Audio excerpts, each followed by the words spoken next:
For the Graymore Police Department, pulling over a black Mercedes on a quiet evening was supposed to be a routine power play. They believed they were cornering a criminal operating outside his jurisdiction, using the cover of darkness to flex their authority. Yet the officers had no idea that the man behind the wheel was no victim. He was the one who had been hunting them. The dashboard clock glowed a faint amber as Supervisory Special Agent Darius Reynolds kept his hands draped loosely over the leather steering wheel of his unmarked agency vehicle, a late-model Mercedes C-Class, seized in a RICO case years earlier and repurposed for federal undercover work.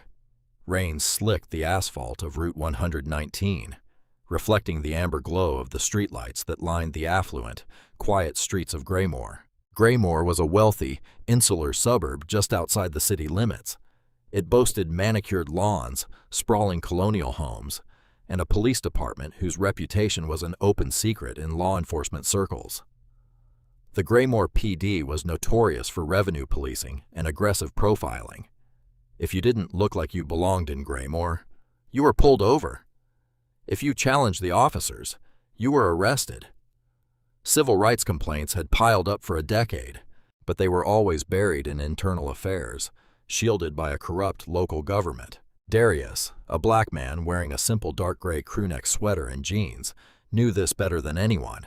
He was the lead investigator of the FBI's Public Corruption Unit, currently building a massive federal civil rights and racketeering case against Graymore's chief of police, Leland Graves, and his top brass. But tonight, Darius wasn't officially on the clock. He was simply driving home from a grueling strategy session at the federal building. He was exhausted. He just wanted to reach his apartment, pour a glass of bourbon, and sleep. A set of headlights swung out from a dark side street and aggressively closed the distance to his bumper. Darius glanced in the rearview mirror.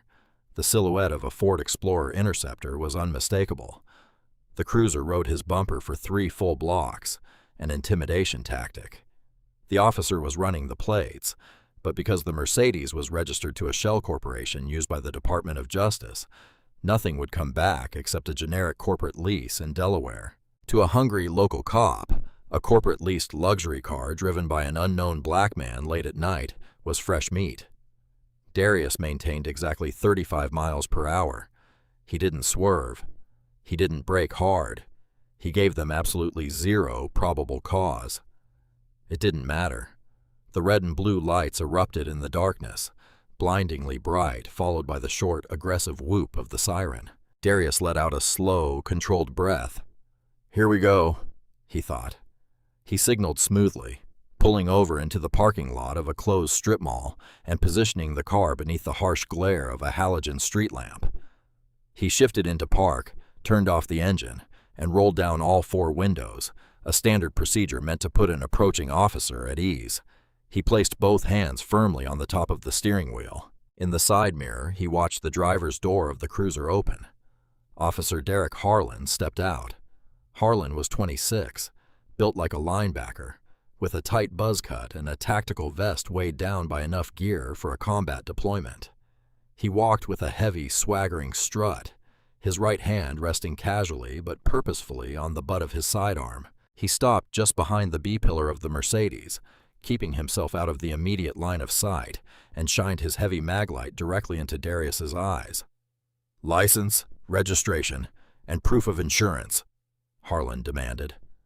No greeting, no explanation for the stop, just a barked order. Darius squinted against the blinding beam. "Good evening, officer. They're in my wallet in my right back pocket. The registration is in the glove box. How would you like me to proceed?" Darius's voice was calm, measured, and stripped of any anxiety. It was the voice of a man completely in control of his environment, and to an officer like Derek Harlan, that calmness was deeply offensive. It was perceived not as compliance, but as defiance. "I said give me your license," Harlan snapped, stepping closer, the beam of the flashlight tracking Darius's face. "Don't play games with me." Moving deliberately and announcing every motion, Darius reached into his back pocket. He pulled out his wallet, leaving the badge side tightly pinned closed, and extracted his Illinois driver's license. He handed it through the window. Harlan snatched it. He stared at the license, then down at Darius. Darius Reynolds. You're a long way from home, Darius. What are you doing in Graymore? I'm just driving through on my way home, officer, Darius replied neutrally. May I ask why I was pulled over? You drifted over the double yellow line back on Elm, Harlan lied smoothly. It was a practiced lie, unprovable without dashcam footage, which Graymore cruisers mysteriously always seemed to lose when complaints were filed. And your left taillight is out. I'll be sure to get that checked, Darius said, knowing full well the vehicle had been fully serviced and inspected that morning by the Bureau's motor pool. Harlan leaned closer, sniffing the air inside the cabin. It was the oldest trick in the dirty cop playbook. Whose car is this? It's registered to an LLC in Delaware. It's a company vehicle, Darius answered. What company? I work for the government, Darius said softly. It was the truth. Harlan let out a harsh, derisive scoff. Right, the government. You look real official in that sweatshirt. Step out of the vehicle. Darius did not immediately move. Officer, I've provided my identification. If you're going to write me a citation for the taillight, I'll gladly sign it. But I'd rather not step out of the car in the rain unless I'm being detained. Harlan's hand gripped his radio. I'm not asking you, I'm telling you. Step out of the car now, or I'm pulling you out. The air outside the car was bitter and damp, carrying the sharp scent of wet asphalt and impending trouble. Darius unbuckled his seatbelt with slow, deliberate movements. He pushed the door open and stepped out into the night. At 6'2", Darius was taller than Harlan, which seemed to agitate the young officer even more. Turn around. Face the car. Put your hands on the roof, Harlan barked, his voice climbing an octave. Darius complied, placing his palms flat against the cold, wet roof of the Mercedes. He spread his feet. For the record, officer, I do not consent to any searches of my person or my vehicle. Shut up, Harlan said. He stepped in hard, using his forearm to press Darius against the roof, while his other hand roughly patted down Darius's waistline, pockets, and legs. He was looking for a weapon, but more than that, he was establishing physical dominance. He found nothing but a set of keys and a cell phone. Unit 12 to dispatch. I need an additional unit at the Oakwood Strip Mall. Suspect is being uncooperative, Harlan said into his shoulder mic. Copy Unit 12. Unit 7 is en route. Within minutes, a second cruiser tore into the parking lot, lights flashing. Sergeant Victor Lang stepped out. Lang was a 20-year veteran of the force. He was in his late 40s, carrying an extra 30 pounds around his midsection, with a face permanently etched in a cynical scowl. Lang was Harlan's shift supervisor, and more importantly, Chief Leland Graves' right-hand man on the street. Lang was the one who taught rookies like Harlan how to bend the law until it broke, and how to bury the pieces. What do we got, Derek? Lang asked, striding over with his thumbs tucked casually into his duty belt. Caught him drifting on Elm, Harlan lied again. Pulled him over. He's driving a corporate lease out of Delaware, being evasive about where he works, refusing to answer questions. And Sergeant, I smell marijuana coming from the cabin. Lang looked at Darius, who was still standing by the car, then looked at Harlan. Lang knew there was no marijuana. He knew Harlan was fishing, but this was how the game was played. Is that right? Lang said, turning a cold gaze on Darius. You smoking dope in this nice car, buddy? There is no marijuana in the vehicle, Darius said, his voice remaining eerily level. And I have not been evasive. I answered his questions. I am formally stating again, I do not consent to a search of this vehicle. Lang chuckled, a dry, rattling sound. Well, Darius, here's the thing about the law. Once my officer smells an illegal narcotic, your consent doesn't matter anymore. That's probable cause. Brian, toss the car. Harlan grinned. He grabbed his flashlight and eagerly leaned into the driver's side of the Mercedes. He began tearing through the pristine interior. He ripped the contents of the glove box out, tossing registration papers and maintenance logs onto the passenger seat. He jammed his hands between the leather seats, pulling up floor mats, completely reckless in his search.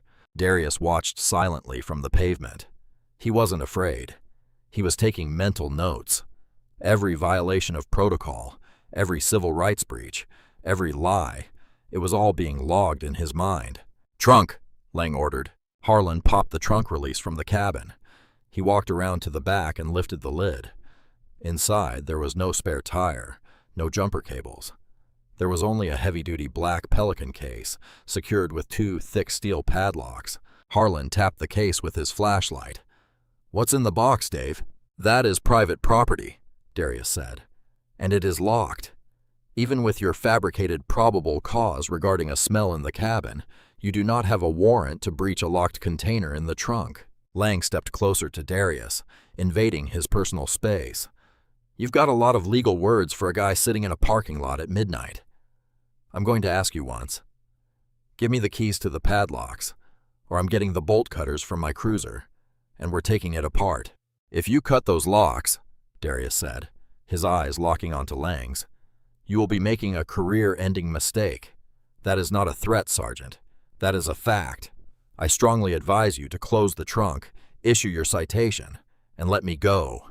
Lang's face flushed red. He hated being challenged. He hated the absolute absence of fear in this man's eyes. In Graymore, people begged. They cried. They got angry. They didn't stand there like they owned the pavement beneath their feet. "Get the bolt cutters, Derek," Lang snapped. Harlan hesitated for a fraction of a second. "What if it's cash or guns?" "Then we bag him for trafficking," Lang said smoothly. "Get the cutters." As Harlan jogged back to the cruiser, Darius finally decided the game had gone far enough. He had let them walk right into the trap, letting them demonstrate their willingness to manufacture evidence, conduct illegal searches, and destroy property. They had given him everything he needed to establish a pattern of behavior for the federal indictment. "Sergeant Lang," Darius said, his tone shifting. The polite, compliant citizen vanished. The voice that replaced it was authoritative, sharp, and cut through the cold air like a razor. "Stop your officer right now. If he touches that case, you are tampering with federal evidence." Lang laughed openly. "Federal evidence? Who do you think you are, man?" Harlan returned with heavy orange bolt cutters. He stepped up to the trunk. "Officer Harlan," Darius warned, "do not touch that box. Turn around and put your hands behind your back." Harlan suddenly shouted, dropping the cutters and drawing his taser, aiming the red laser dot directly at Darius's chest. "You are under arrest for obstruction of justice and interfering with a police investigation." Darius didn't flinch as the taser's laser danced across his sweater. He slowly turned around and placed his hands behind his back. Harlan holstered the taser, grabbed Darius's wrists with unnecessary force, and slapped the heavy steel handcuffs onto his wrists, ratcheting them down tight. The metal bit sharply into Darius's skin. "Got you now, tough guy," Harlan whispered in Darius's ear. He grabbed Darius by the bicep and shoved him roughly against the side of the cruiser. "You're going to a county cell. We'll get a warrant for the box while you rot in processing." Sergeant Lang walked over, looking smug. "See, if you had just cooperated, maybe you'd be sleeping in your own bed tonight. Now we need to process your property. Derek, get his wallet. Let's run a deep background check on Mr. Reynolds." Harlan reached into Darius's front jacket pocket, where Darius had placed his wallet after returning his driver's license. Harlan pulled out the dark leather bifold. It felt heavier than a normal wallet. "Let's see what else you're hiding," Harlan muttered. Harlan flipped the wallet open under the harsh glare of the cruiser's spotlight. Time seemed to stop in the Graymore strip mall parking lot. The beam of light caught the solid gold shield, pinned to the left side of the leather. It wasn't a standard police badge. It was an eagle perched over the scales of justice, enameled in blue and gold. The lettering was unmistakable. Federal Bureau of Investigation. On the right side of the wallet, a laminated federal identification card stared back at them. The photo was of Darius looking stern in a suit and tie.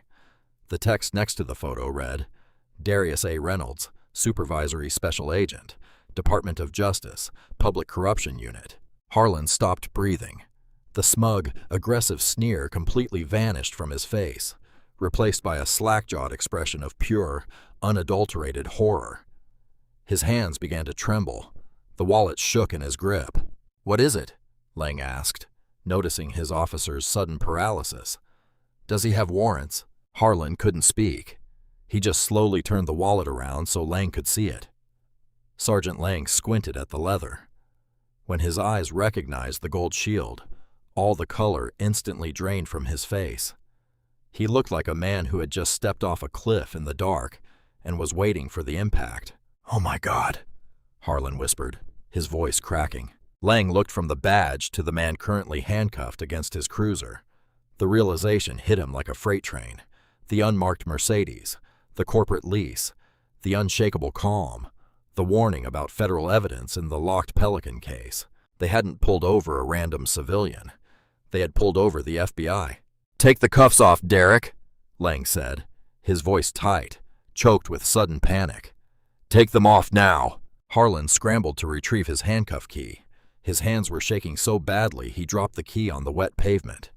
He cursed, dropped to his knees to find it, stood back up and fumbled blindly at Darius's wrists. "Agent Reynolds," Lang stammered, his previous arrogance entirely evaporated, replaced by a desperate, groveling tone. "Sir, there's been a massive misunderstanding. We didn't know who you were." The cuffs clicked open. Darius rolled his shoulders, brought his hands to the front and slowly rubbed his wrists, where the steel had dug in. He turned to face the two terrified officers. He didn't yell. He didn't gloat. The absolute stillness in his demeanor was far more terrifying than anger. "You're right, Sergeant Lang. You didn't know who I was," Darius said, reaching out and plucking his wallet from Harlan's trembling fingers. He tucked it back into his jacket. "And that is exactly the point." "Sir, we were just doing our jobs," Harlan pleaded, his eyes wide and panicked. "We got a report of a swerving vehicle. It was a routine safety stop." "We both know that's a lie, Derek," Darius said softly. "Just like the taillight was a lie. Just like the smell of marijuana was a lie. You profiled a driver. You manufactured probable cause. You illegally searched a vehicle. And you attempted to destroy locked property without a warrant. And when I verbally asserted my Fourth Amendment rights, you arrested me." Lang swallowed hard. "Agent Reynolds, please, let's just step back. We can wipe the body cams. We can expunge the CAD report. This never happened. You get in your car and you drive home. We apologize." Darius looked at Lang with cold pity. "You think this is about tonight? You think this is just a traffic stop gone wrong?" Darius walked slowly toward the trunk of the Mercedes. He gestured to the heavy black Pelican case. "You wanted to know what was in the box, Derek. You wanted to know so badly you were going to use bolt cutters." Harlan remained violently silent, staring at the ground. "That box," Darius continued, his voice ringing out in the quiet, damp night, "contains years of federal wiretaps. It contains financial records linking Chief Graves to embezzled civil asset forfeiture funds. It contains dozens of sworn affidavits from citizens of Graymore, whose rights you and your colleagues have violated under the color of law. That box contains the death warrant for the Graymore Police Department." Lang stumbled backward, leaning against his cruiser for support. He looked like he was going to be sick. You were investigating us." "I was finishing my investigation tonight," Darius corrected him. "I just spent hours briefing the United States Attorney. We were planning to unseal the indictments. But I have to admit, Sergeant, I was missing one tiny piece of the puzzle. The defense was going to argue that the patrol officers were just following vague orders, that it wasn't a systemic, ingrained culture of corruption on the street level." Darius held up his wrists where the red marks from the tight handcuffs were clearly visible. "Thank you, Derek," Darius said, looking directly at the young officer. "Your dash cam and the audio from your shoulder mic tonight just gave me the smoking gun to prove systemic, unprovoked civil rights abuses. You didn't just arrest an FBI agent tonight. You handed me the entire department on a silver platter." Darius reached into his pocket and pulled out his cell phone. He dialed a number, put it on speaker, and waited. A voice answered on the second ring. "Reynolds, tell me you're home and sleeping." "Change of plans, Director," Darius said, never taking his eyes off the two officers. "I need the tactical team spun up. We aren't waiting. We're executing the arrest warrants for Chief Graves and the Graymore command staff tonight. And send a squad to the Oakwood Strip Mall on Route 119. I have 2 officers here who need to surrender their badges." The arrival of the federal government did not happen with a slow build. It happened like a thunderclap. The dark, rain-swept parking lot of the Oakwood Strip Mall was suddenly swarmed by unmarked black Chevrolet Tahoes. They boxed in the two Graymore police cruisers with militaristic precision. Heavily armed agents from the FBI's regional SWAT element poured out, their tactical gear shedding water under the halogen lights. Officer Derek Harlan and Sergeant Victor Lang were stripped of their Glock sidearms, their duty belts, and their badges before they could even formulate a coherent sentence. Harlan was openly weeping, the adrenaline crash rendering his legs completely useless. Two federal agents had to physically support him as they zip-tied his wrists and guided him into the back of a Tahoe. Lang remained silent, his jaw locked tight, staring with dead eyes at the pavement. He knew the protocol. He knew that when the Bureau moved this fast, the game was entirely over. There would be no union rep to save him tonight. There would be no friendly judge to sign a suppression order. He was ushered into a separate vehicle, isolated from his rookie. Darius Reynolds handed the keys to his unmarked Mercedes to a junior agent. "Take it straight to the secure subterranean lot at the federal building. Nobody touches the Pelican case in the trunk until I am physically present." "Yes, sir," the agent replied, slipping behind the wheel. Darius climbed into the passenger seat of the lead tactical command vehicle. Director Elias Kavanaugh's voice cracked over the encrypted radio channel. "Reynolds, we have arrest warrants active. Simultaneous breaches are authorized. We're taking the precinct and the chief's residence concurrently. Do we have a green light?" Darius looked at his watch. "Green light, Director. Tear it down." Across town, in the exclusive gated enclave of Whispering Pines, Chief of Police Leland Graves was sound asleep in his custom-built 6-bedroom colonial. Graves was a man who lived far beyond the means of a municipal police chief's salary. His driveway boasted a new Range Rover and a vintage Porsche 911. His offshore bank accounts held just over $3 million, money skimmed, extorted, and laundered from unconstitutional civil asset forfeitures spanning a decade. The tranquility of Whispering Pines was shattered. An armored Lenko Bearcat crushed the decorative iron gates of Graves's driveway, tearing them off their hinges with a shriek of bending metal. 24 FBI tactical agents stacked up on the custom mahogany front door. A hydraulic breaching ram defeated the deadbolts in less than a second. "FBI, federal search warrant. Hands where we can see them." The shouts echoed through the cavernous, marble-tiled foyer. Upstairs, Chief Graves jolted awake. He reached for the 6-hour P226 on his nightstand, his cop instincts taking over. But before his fingers could even graze the cold steel of the grip, the heavy oak door of his master bedroom was kicked open. Blinding tactical strobes filled the room. Red laser dots painted his chest. "Get your hands off the weapon. Do it now," Special Agent Lena Vargas ordered, her M4 carbine leveled squarely at his head. Graves froze, blinking against the intense light. The arrogance of a man who had ruled his town like a feudal lord flared up defensively. "Do you know who the hell I am? I am the chief of police. You are in my jurisdiction." Vargas didn't blink. "Chief Graves, you are under arrest for racketeering, wire fraud, conspiracy to commit extortion, and multiple violations of Title 18, United States Code, Sections 241 and 242. Get out of the bed and put your hands behind your back." Graves's face drained of color. He was pulled from his silk sheets, forced onto the plush carpet, and handcuffed in his pajamas. As they marched him down his grand staircase, Graves desperately tried to salvage his crumbling empire. "I need to make a phone call. Let me call Mayor Thorne. This is a political hit job." Agent Vargas gave him a tight, pitying smile as they walked out into the cold rain. "Mayor Thorne was arrested earlier at the airport. He was trying to board a charter flight to the Cayman Islands. He didn't make it." Simultaneously, the Graymore Police Department headquarters, a modern glass-fronted fortress built entirely on the backs of exorbitant traffic fines and seized civilian property, was besieged. Night shift officers drinking coffee and laughing in the break room were suddenly staring down the barrels of federal submachine guns. Agents seized the dispatch center, ripping the communications operators away from their consoles to prevent them from tipping off any patrol cars still on the street. Down in the basement level, Captain Harlan Beck, the head of internal affairs and Graves's chief fixer, heard the commotion. Panicking, Beck sprinted into the server room, locking the heavy steel door behind him.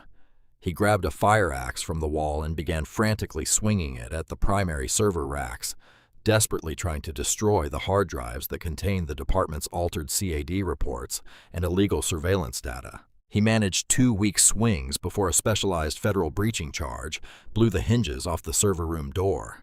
The concussive blast knocked Beck to the floor, deafening him. Federal cybercrimes agents swarmed in, securing the damaged hardware while Beck was violently zip-tied and dragged out of the room. By morning, the Graymore Police Department effectively no longer existed. The precinct was a federal crime scene entirely occupied by the FBI. Every marked cruiser had been ordered back to the station. Every officer on the payroll was being disarmed, corralled into the gymnasium, and identified. The hunters had become the captured. The air in Interrogation Room 4 at the federal building was sterile, cold, and smelled faintly of ozone and stale coffee. Sergeant Victor Lang sat at the steel table.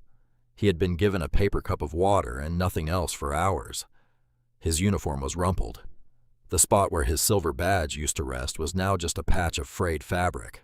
Next to him sat Elliot Harrington, a high-priced union defense attorney who looked visibly sweating and out of his depth. The heavy metal door opened. Agent Darius Reynolds walked in. He was no longer wearing the casual crewneck sweater. He was dressed in a razor-sharp charcoal gray Tom Ford suit, a crisp white shirt, and a navy tie.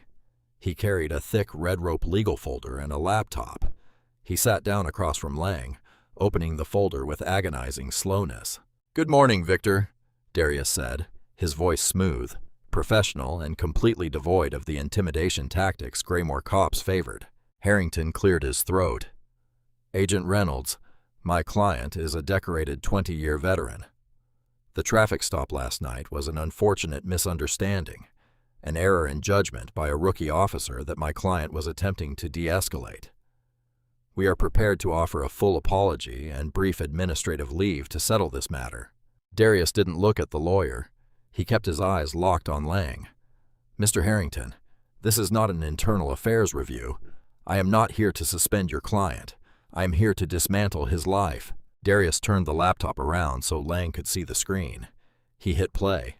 The high-definition footage from Officer Harlan's dashcam filled the screen, synced perfectly with the crisp audio from Harlan's lapel microphone.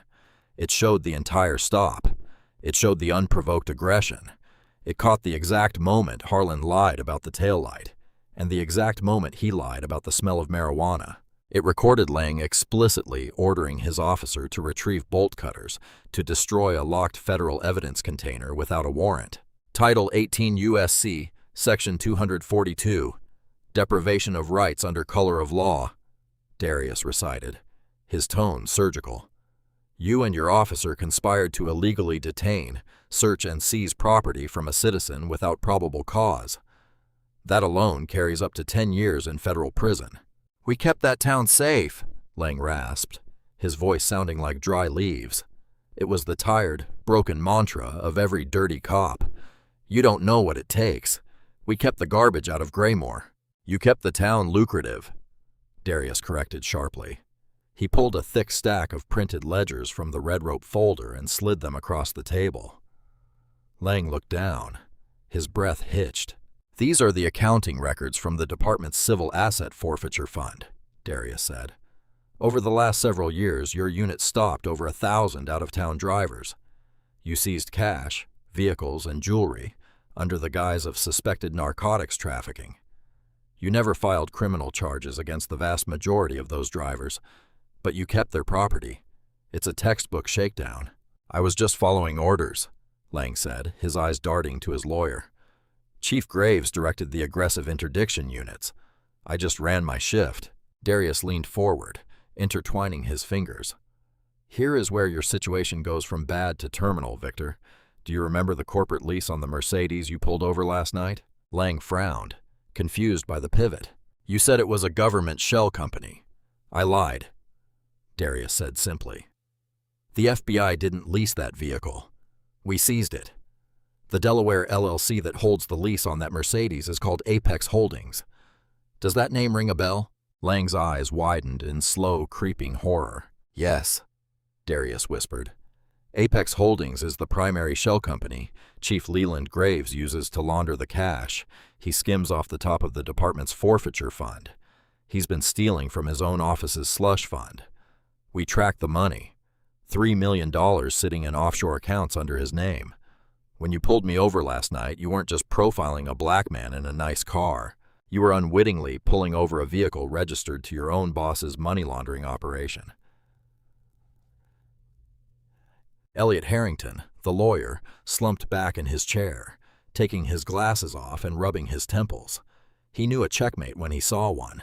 Graves sold you out, Victor, Darius continued, his voice dropping to a low, intense frequency.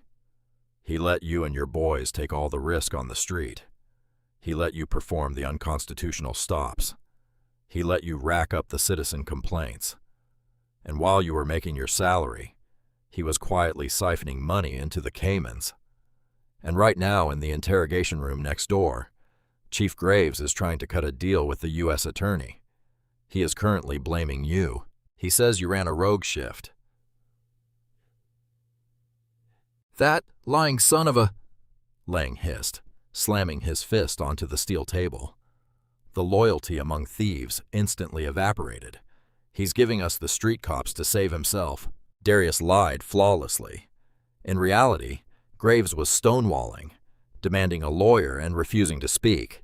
But the classic prisoner's dilemma was the oldest and most effective tool in the federal playbook. If Graves signs his proffer first, he gets 10 years in a minimum security camp. You, Harlan, and the rest of your shift will get hit with the full weight of the RICO statute. You will do 25 years in a maximum security federal penitentiary. You will be a cop in general population. Darius let that terrifying reality hang in the cold air. He let Lang imagine the cell doors closing. He let him imagine the faces of the men he had wrongfully imprisoned waiting for him in the yard. Darius slid a blank federal proffer agreement across the table along with a sleek black pen. I don't need you to prove the traffic stops, Victor. I already have that, Darius said, his eyes drilling into the broken sergeant. I need you to testify on the record that Leland Graves orchestrated the enterprise. I need you to confirm the chain of command for the extortion. You sign this, you testify, and I will recommend to the judge that you serve no more than 3 years in a protective custody facility. You keep your pension. You see your kids again. Lang stared at the paper. His hands were trembling much like Harlan's had the night before. The arrogant, swaggering street boss was gone. In his place was just a frightened middle-aged man who realized he had played a rigged game and lost everything. Lang looked at his lawyer. Harrington just gave a grim, slow nod. There was no defense against this mountain of federal evidence. With a shaky breath, Lang picked up the pen. He didn't read the document. He just flipped to the back page and signed his name, officially turning state's evidence and driving the final nail into the coffin of the Graymore Police Department. By morning, the sun had fully risen over Graymore, casting a harsh, unforgiving daylight on the wreckage of its corrupt law enforcement apparatus. News helicopters circled like vultures over the municipal building. Satellite trucks from every major national news network clogged the pristine tree-lined streets. The citizens of Graymore woke up to find federal barricades blocking the entrances to their police department. Agents in windbreakers carrying boxes of physical evidence and hard drives marched in a continuous, damning parade from the glass doors to a fleet of waiting transport vans. Inside the federal building downtown, Supervisory Special Agent Darius Reynolds wasn't watching the news coverage. He was standing behind the one-way glass of Interrogation Room 2, nursing his first cup of black coffee in 24 hours. On the other side of the glass sat Chief Leland Graves. Graves looked drastically different from the untouchable suburban warlord he had been the day before. Stripped of his tailored uniform and his gold stars, wearing a standard-issue orange federal jumpsuit, he looked smaller, older. Yet the stubborn arrogance that had fueled his criminal enterprise still clung to him. Sitting next to him was Damian Caldwell, a ruthless high-dollar criminal defense attorney known for untangling wealthy clients from federal indictments. Darius took a final sip of his coffee, set the cup down, and walked into the interrogation room. He didn't bring a thick folder this time. He only brought a single manila envelope. He sat down opposite Graves. "Agent Reynolds," Caldwell began immediately, his voice dripping with condescension. "My client's arrest last night was a theatrical overreach, a midnight raid with tactical teams over some administrative discrepancies in the civil forfeiture fund. We will be filing motions for immediate release, and we will be seeking sanctions against your office for this stunt." Darius ignored the lawyer completely. He kept his eyes fixed on Graves. "Good morning, Leland," Darius said. His voice was calm, conversational, almost friendly. It was the exact tone he had used with Officer Harlan the night before. "I spoke with Sergeant Lang an hour ago. He signed a proffer agreement. He gave us the entire operational structure of the Highway Interdiction Unit. He gave us the quotas you mandated. He gave us everything." Graves smirked, leaning back in his metal chair. Tommy Lang is a scared street cop trying to save his own skin. He'll say whatever you tell him to say. It's hearsay. "I'm the chief of police. I don't conduct traffic stops. I oversee macro-level departmental strategy. If a few aggressive officers on the night shift bent the rules, that's an internal affairs issue. You can't tie their actions to my desk." "That's the beauty of the Racketeer-Influenced and Corrupt Organizations Act, Leland," Darius replied smoothly. "I don't need you on the street. I just need to prove you profited from the enterprise." Caldwell chuckled. "Good luck proving my client had any knowledge of or received any direct financial benefit from alleged rogue street-level seizures." Darius reached out and opened the manila envelope. He slid a single crisp sheet of paper across the table. "Let's talk about Apex Holdings," Darius said. Graves's smirk faltered slightly, but he quickly recovered. "Never heard of it." "That's interesting," Darius said, leaning forward, resting his forearms on the table. "Because Apex Holdings is a Delaware LLC set up 3 years ago. It's the primary corporate entity holding over $3 million in offshore accounts in the Cayman Islands. It's also the shell company you've been using to launder the cash seizures your officers bring in before depositing them into the municipal fund." "Speculation," Caldwell interrupted.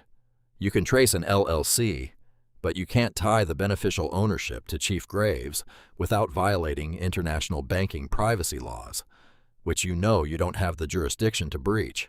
"You're right, Damien." Darius nodded agreeably.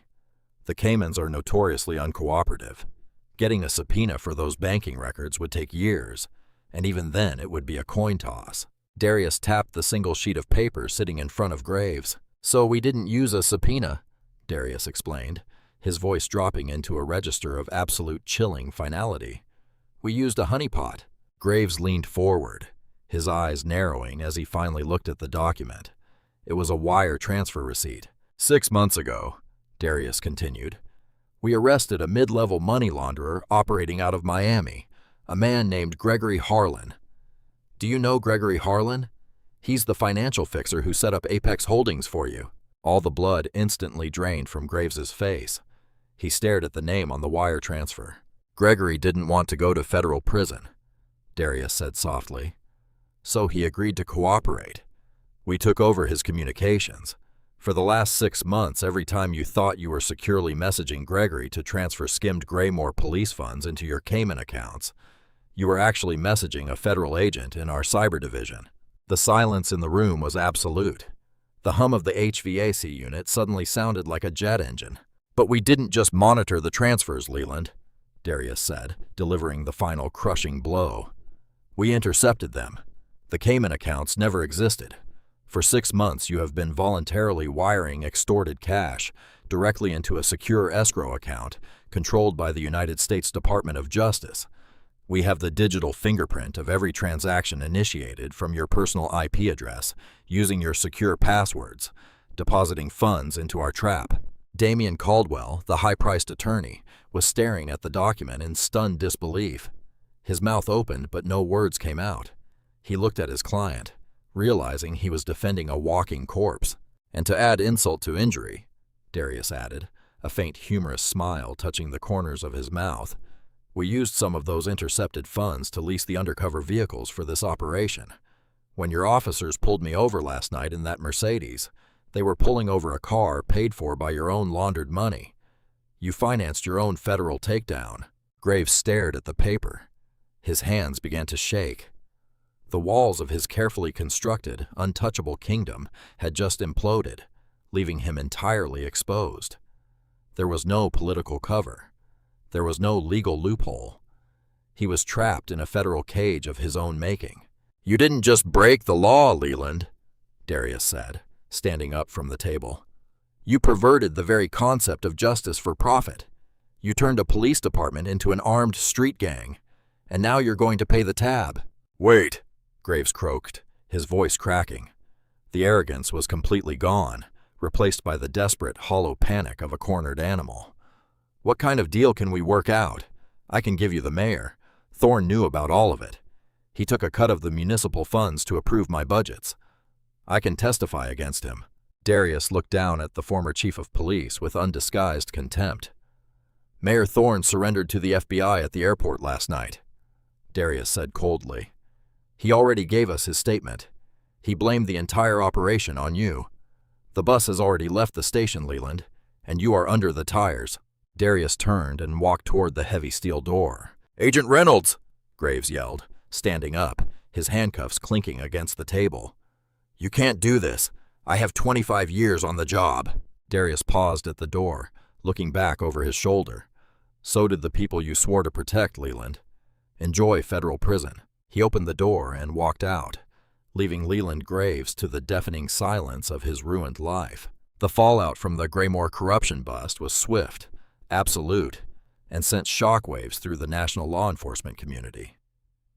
Within days of the raids, the governor signed an emergency executive order officially disbanding the Graymore Police Department. The badges were melted down. The cruisers were auctioned off. The glass-fronted headquarters was seized by the state and repurposed as a community outreach center. Law enforcement duties for the town were permanently handed over to the county sheriff's office, operating under the strict watchful eye of a federal consent decree. The legal bloodbath that followed was unprecedented in its efficiency. Faced with the insurmountable mountain of wiretaps, financial records, and the damning dashcam footage of Agent Reynolds' traffic stop, the blue wall of silence completely collapsed. It became a race to the prosecutor's office. Mayor Elias Thorne pleaded guilty to federal conspiracy and wire fraud. He was sentenced to 8 years in federal prison and ordered to pay restitution. Sergeant Victor Lang, true to his proffer agreement, testified in open court against his superiors. Because of his cooperation, he avoided the RICO charges, but pleaded guilty to deprivation of civil rights. He was sentenced to 4 years in a low-security facility and permanently lost his pension. Officer Derek Harlan, the aggressive rookie who initiated the fatal traffic stop, was utterly broken by the ordeal. He pleaded guilty to federal obstruction and assault under color of law. He was given 5 years of federal probation, a lifetime ban from ever holding a security or law enforcement position, and was forced to complete 1,000 hours of community service in the inner-city neighborhoods he used to proudly profile. But the hammer fell hardest on the architect of the misery. Leland Graves refused to take a plea, his ego refusing to accept defeat until the very end. The federal trial lasted only 3 weeks. The jury deliberated for less than 4 hours. He was found guilty on 22 counts, including racketeering, money laundering, extortion, and systemic deprivation of civil rights. The federal judge, visibly disgusted by Graves's betrayal of the badge, showed no mercy. Leland Graves was sentenced to 25 years in a maximum security federal penitentiary without the possibility of parole. But for Darius Reynolds, the convictions weren't the real victory. The real victory happened months later in a small, quiet courtroom in the civil division. Darius sat in the back row of the gallery wearing a simple gray suit, watching as a young black man named Marcus Ellison stood before the judge. Years earlier, Marcus had been driving through Graymore on his way to buy a used catering van to start his own small business. He had $12,000 in legitimate tax-paid cash in his trunk, and the Graymore interdiction unit had pulled him over for driving 3 miles over the speed limit. They claimed a police dog alerted to the scent of narcotics on the cash, a notoriously unscientific and easily manipulated tactic. They didn't arrest Marcus. They just took his money. They left him on the side of the road with nothing but a receipt telling him that if he wanted it back, he'd have to hire a lawyer and prove the money was innocent in civil court. a process that would cost more than the $12,000 itself. It had ruined Marcus's dream, forced him into bankruptcy, and nearly destroyed his marriage. "Mr. Ellison," the civil judge said, looking down at the paperwork provided by the Department of Justice, "the federal government has reviewed the circumstances of your asset seizure by the former Graymore Police Department. We have found no probable cause, no evidence of criminal wrongdoing, and clear evidence of systemic extortion by the seizing officers." The judge stamped this document with a heavy, satisfying thud. "The Department of Justice is hereby releasing the seized funds back to you in full, with an additional federal grant for compensatory damages. A check for $45,000 is waiting for you with the clerk. Good luck with your catering business, son." Marcus Ellison dropped his head, his shoulders shaking as he quietly wept. His wife hugged him, burying her face in his neck. It was the sound of a nightmare finally ending. It was the sound of a broken promise being repaired. Darius watched them embrace. He didn't interrupt. He didn't need their thanks. He just stood up quietly, pushed open the heavy wooden doors of the courtroom, and walked out into the bright afternoon sun. He walked to his unmarked dark blue sedan, a new one this time, and climbed into the driver's seat. He turned the key, the engine purring to life. As he pulled out of the parking lot, he drove past the city limit sign for Graymore. A county sheriff's cruiser was parked near the sign. The deputy inside was writing a report, ignoring the flow of traffic passing by. He wasn't glaring at the drivers. He wasn't running plates looking for an excuse. He was just doing his job. Darius smiled faintly, merging onto the highway. The flashing red and blue lights used to mean a bad night in Graymore. Now they just meant the law had finally arrived. Did this story of absolute justice make your blood boil and your heart race? True power isn't about the badge you wear. It's about the integrity you uphold. And watching a corrupt system tear itself apart from the inside is the ultimate satisfaction. If you love this deep dive into real-life drama, undercover stings, and federal takedowns, do not leave without hitting that like button. Share this video with anyone who loves a brilliant revenge story, and make sure to subscribe to the channel and ring the bell so you never miss out on our next massive true crime storytelling experience. Justice is served. See you in the next one.